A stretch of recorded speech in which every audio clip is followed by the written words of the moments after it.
Hello everyone, welcome to the my channel.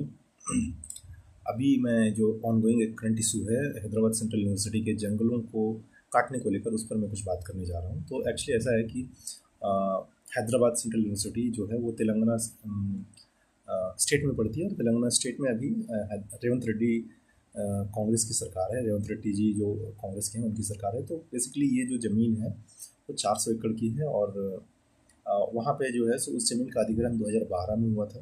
सरकार ने जो है सो उस ज़मीन का अधिग्रहण 2012 में ही कर लिया था।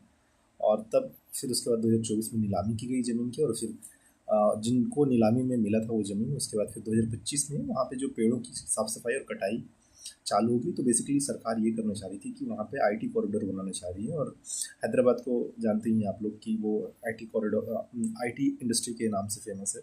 तो वहाँ पे जो सरकार है वो आईटी कॉरिडोर बनाना चाह रही थी। और फिर उसके बाद जब वहाँ के हैदराबाद सेंट्रल यूनिवर्सिटी के जो स्टूडेंट्स थे उन्होंने फिर प्रोटेस्ट चालू किया। और फिर आखिरी में जाके बहुत सारे एल्यूमिनी भी उसमें जुड़े वहाँ हैदराबाद सेंट्रल यूनिवर्सिटी के।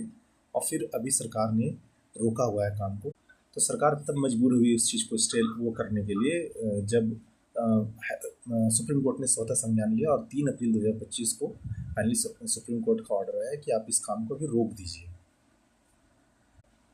तो ये मोटा मोटी बातें हैं। और इस पर जो और इन्फॉर्मेशन है वो मैं अपने नेक्स्ट शॉट में लाऊंगा। तब तक मेरे चैनल को सब्सक्राइब करें और देखते रहें मेरे चैनल को।